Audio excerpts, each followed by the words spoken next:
entitled Table for Two, written by Elisa Bear, Lancaster, Pennsylvania. Let's begin.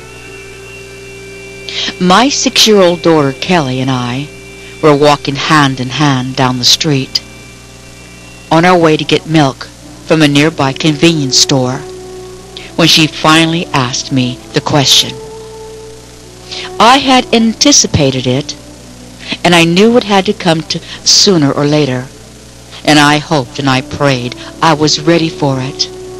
And she said, "Mommy, could I die from this?"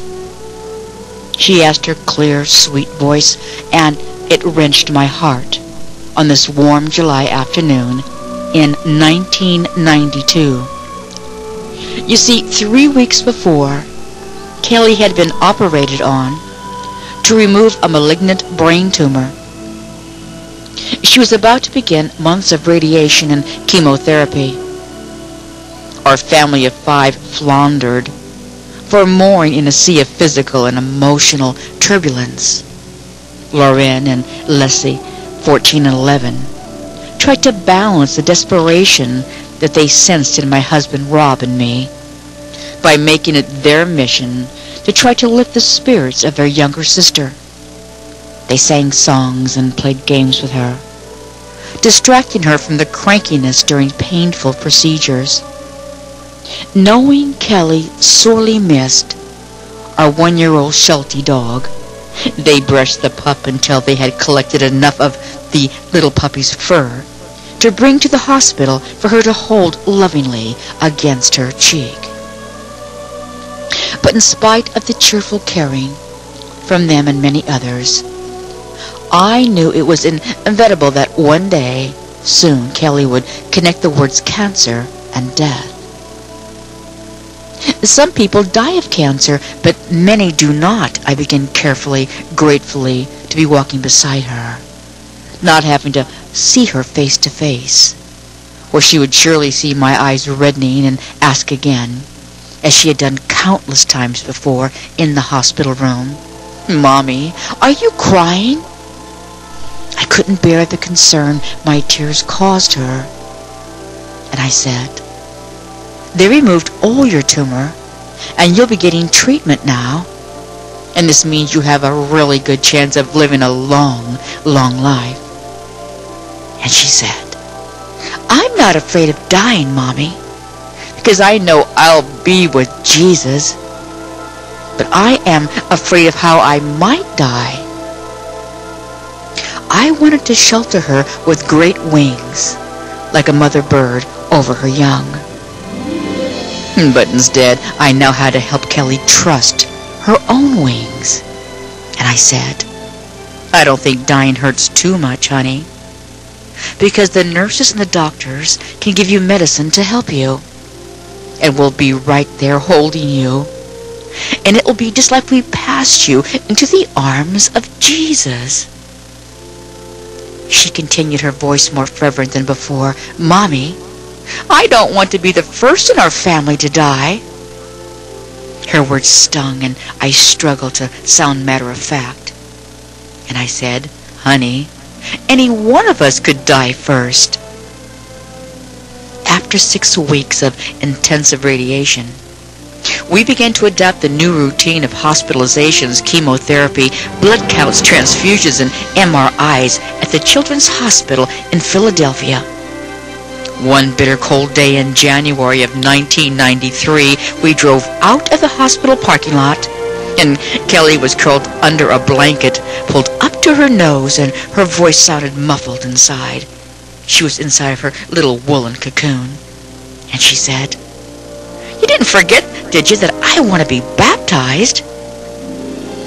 That had been her persistent question as we went through several church changes in recent years, and more recently after her diagnosis.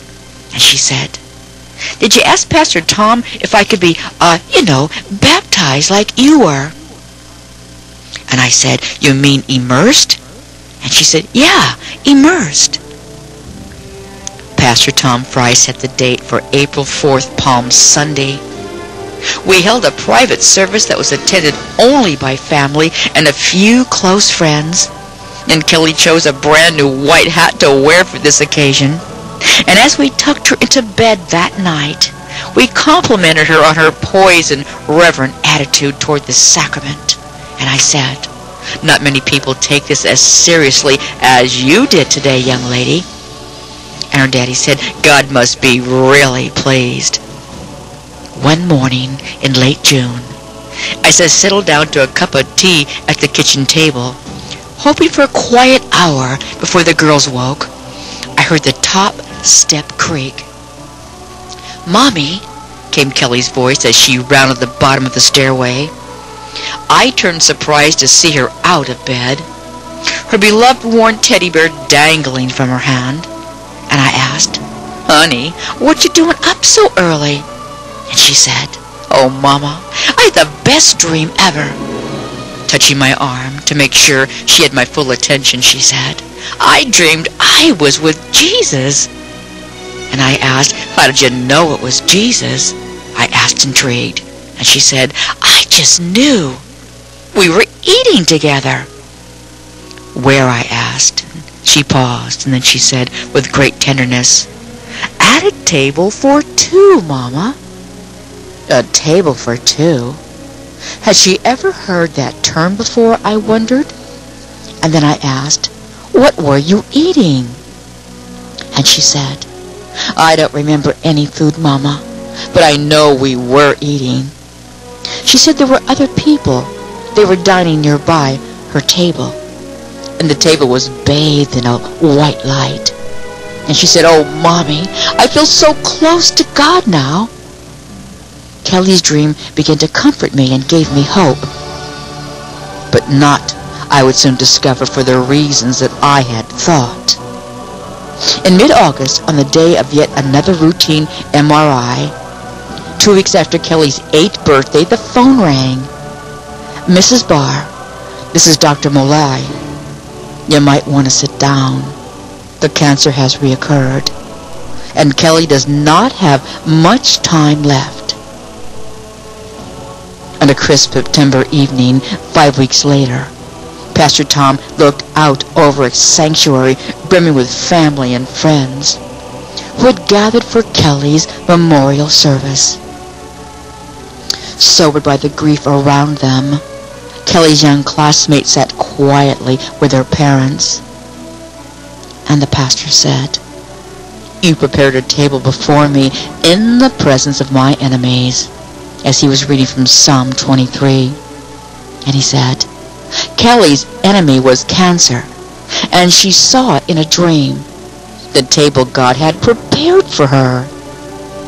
During the service, Lauren and Leslie reenacted Kelly's dream, which she had described to us in more detail.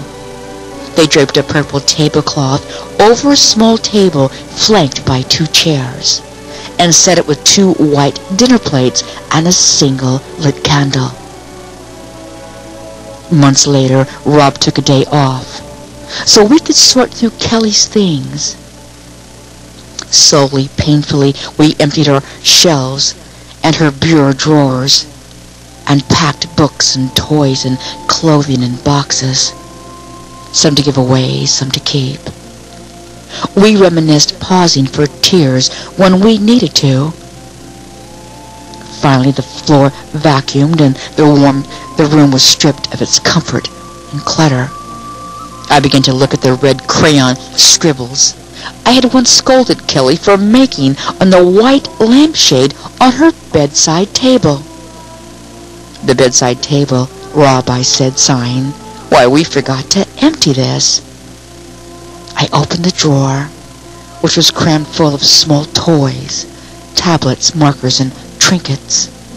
And I began to sort through them, then lifted out what lay at the bottom. Why, it was a notebook. I opened it up, hoping to see a drawing, spelling words, anything. And inside was a surprise. Why, Kelly had kept several journals throughout her illness, and this was one we had not seen. It was dated shortly after she had her dream. Reading this was like getting a letter from her right now. It was in her exact words and her spelling, and this is what she wrote. Oh, dearest Jesus, I really feel much closer to you these past years, and I still do. I feel your presence more, and I thank you for this time of cancer through this past year and a half. It has given me a time to even get closer to you. I'm so excited to come to your kingdom someday. I don't know what heaven is all about or what it even looks like, but I know it's going to be the best place I've ever been in my entire life. It feels so good to know that I am in your arms safe and sound. I couldn't have gotten through this last year without you, Jesus. This year I really feel like one of God's missionaries. I feel a message to tell all people about God. It's a very, very neat and special feeling to be loved by you. Rob and I held each other and we wept. Kelly had found the secret of rejoicing in her suffering, and her tiny little voice seemed to say, you can too rejoice, Mommy and Daddy, because I'm all right. Reading her words, I was filled with an intense longing to know more fully the beauty of the holiness she saw and tasted. It had caused her to bask in the joyful intimacy of friendship with God. It had made her want to reach out with the good news of hope. I thought of a note we received from a young girl at the memorial service. She was just a wee bit of a thing, and she wrote, in childlike scrawl with a red crayon, Dear Kelly, enjoy your supper with God. Supper with God, I thought. Taking the chair, Jesus seemed to be holding out for me at my own table for two. This, my dearest ones, is Barbara Clouser.